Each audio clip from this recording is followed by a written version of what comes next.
I've actually never delved into what Silent Sea is about because no one's ever asked. Right. Okay, I'm doing it now. Yeah, I know. I love it. But there's a safety in not winning. Mm-hmm.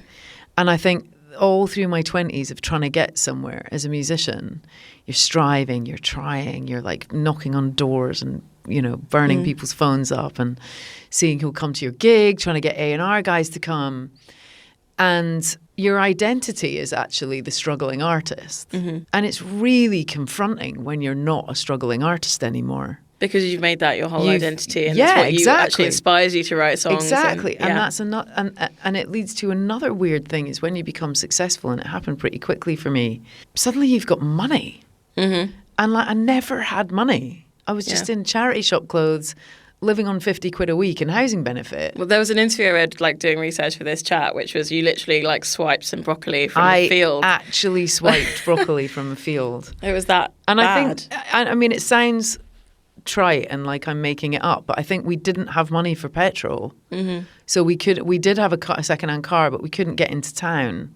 We weren't going to have money to fill it up when we got to town because I was living in a cottage outside of St Andrews, and we were eating.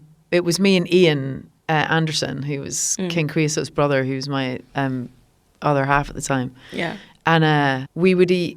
Pretty much every night we had pasta with ketchup, milk and cheese and garlic. And I'm telling you, it's delicious. No, I don't believe you. But that was pasta sauce, was ketchup with milk and cheese and garlic.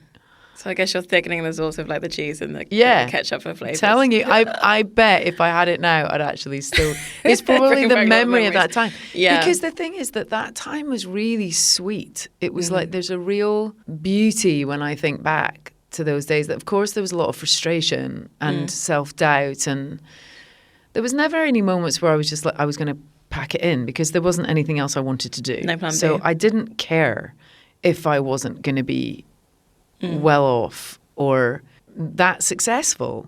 Yeah. I was surrounded by musicians who didn't have a lot of money but were making a living or at least getting by. Yeah.